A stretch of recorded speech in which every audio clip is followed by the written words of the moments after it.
اگر ایک حنفی مسلک کا آدمی ہے، حلق کے بعد اس نے طواف سائی کے بعد تھوڑے تھوڑے ٹک لگائے، امام شافعی کے مسلک دم پڑ جائے گی، ساری زندگی حنفی رہا ہے، اب بال کاٹنے کے لیے شافعی بن گیا ہے، مذاق کر رہا ہے دین سے۔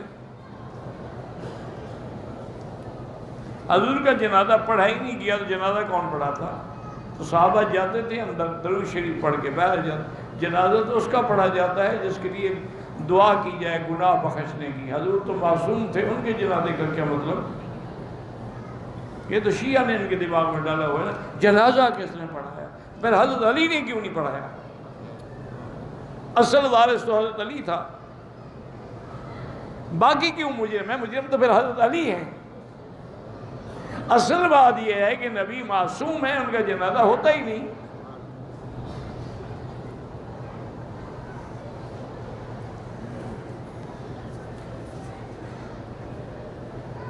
چاروں امام میں سے کسی ایک کی، بالکل ایک کی پیروی ضروری ہے۔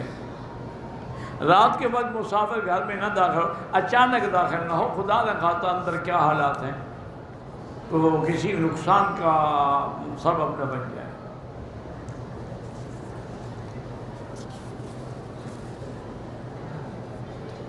اقامے کا مسئلہ، اللہ آپ کی مشکلات حل کرے۔ حسبنا اللہ و نعم الوکیل پڑھا کرو۔ یہ حدیث صحیح نہیں ہے کہ میں شہر ہوں اور حضرت علی دروازہ ہیں۔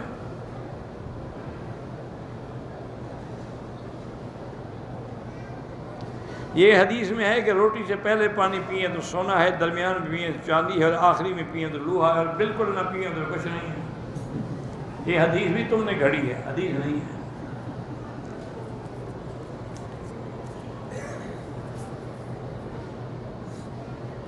طواف صفا کر لینے کے بعد اگر بال منڈوا رہے تھے اور خون نکل آیا، کوئی بات نہیں۔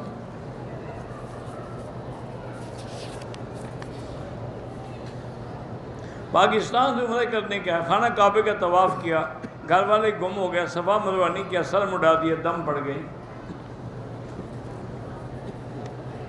ہر عمرے کے بعد حلق ضروری ہے۔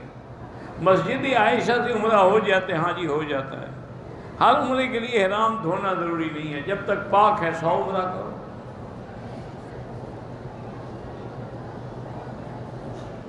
کچھ لوگ آتے ہیں ان کے جوتے گم ہو جائیں تو دوسروں کے اٹھا لیتے ہیں، بالکل ناجائز ہے۔ اپنے جوتے کپڑے میں لپیٹ کے ساتھ رکھو۔ 50 طواف والی کسی حدیث کو میں نے نہیں پڑھا۔ رکن یمانی کو موقع ملے تو ہاتھ لگائیں، موقع نہ ملے تو اشارہ نہ کریں۔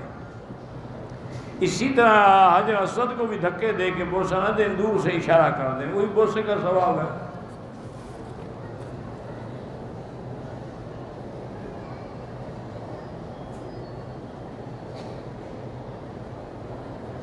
میرے بھائی، جب آپ فقہ پڑھاتے ہیں، کنز قدوری جیسے سبق پڑھاتے ہیں، تو ان کے پڑھنے سے انشاءاللہ فقہ کی استعداد خود بخود پیدا ہوتی ہے۔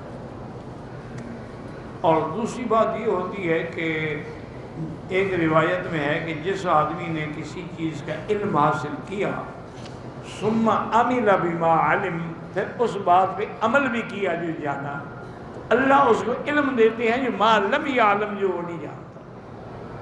تو اس سے بھی انشاءاللہ ذہن کھلے گا۔ سیرت النبی کے لیے تو میرا بھائی سینکڑوں کتابیں ہیں، ہر ملک میں، ہر زبان میں۔ وہ تو دشمن نے بھی لکھی ہیں، انگریزوں نے بھی لکھی ہیں، یہودیوں نے بھی لکھی ہیں، ہندوؤں نے بھی لکھی ہیں۔ تم اپنے ملک میں کسی عالم کی سیرت النبی، جیسے علامہ شبلی نعمانی کی ہے، مولانا ادریس خان دہلوی کی ہے، اور بھی خاتم النبیین ہے، مولانا بدر عالم کی بڑی تفسیر، بڑی کتابیں ہیں۔ اشہد اللہ الہ، غیر اللہ کی نفی، الا اللہ، اللہ کا اثبات۔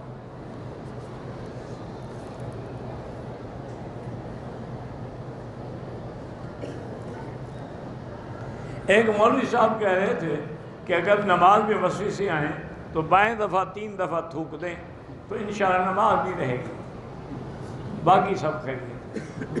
وہ تو حدیث میں ہے کہ اگر رات کو کوئی برا خواب دیکھو اور نیند کھل جائے اب بائیں طرف 3 دفعہ لا حول ولا قوت ابھی پڑھو اور تھوک دو اور کروٹ بدل کے سو جاؤ، کسی کو نہ بتاؤ، کوئی نقصان نہیں ہوگا۔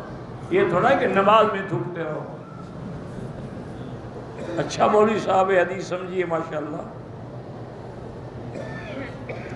جب عمرے کے لیے آئیں، جب حرم میں داخل ہوں تو پہلے تحیۃ المسجد پڑھیں، نہیں، حرم کا تحیہ طواف ہے۔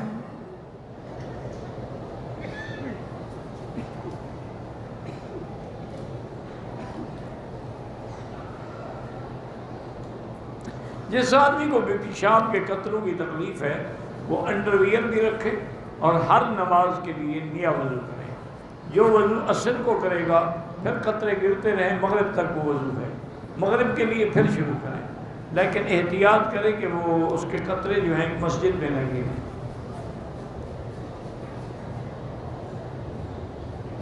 وطر کی دعا نماز میں بعض علماء ہاتھ اٹھا کے دعا مانگتے ہیں، دعائے قنوت، وہ بھی جائز ہے، ہاتھ باندھے بھی جائز ہے، کوئی لڑائی والی بات نہیں ہے۔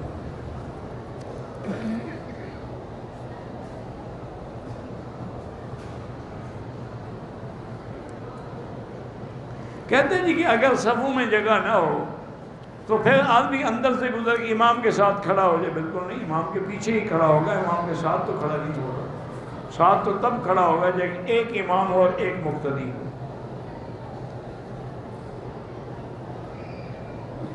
مکاشفۃ القلوب امام غزالی نے لکھی ہے، تم نہ پڑھنا، یہ علماء کا کام ہے، اولیاء اللہ کا کام ہے۔ اس میں مسائل تصوف ہیں، جیسے کہ تم سائنس نہیں جانتے، اب مڈل پاس آدمی سائنس کی کتابیں پڑھنی شروع کر دے، پھر اس کا نتیجہ جو ہے نا وہ یہی نکلے گا۔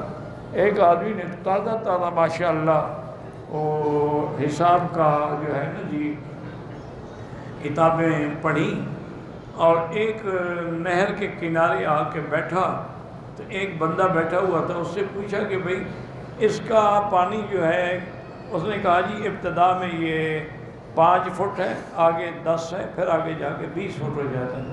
تو اس نے کہا اچھا پھر اوسط حساب سے تو 5 فٹ ہی ہوا نا، چل پڑا، ڈوب گیا الحمدللہ۔ حساب لگا رہا تھا نا، تم بھی ایسا حساب نہ لگانا، انشاءاللہ ہدایت کے بجائے پہلا کام بھی چلا جائے گا۔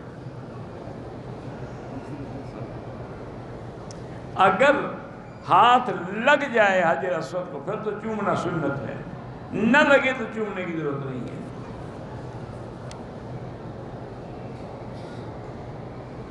ہم نے نماز بھول گئے، بیٹھنا تھا، کھڑے ہو گئے، سجدہ صاف کرو،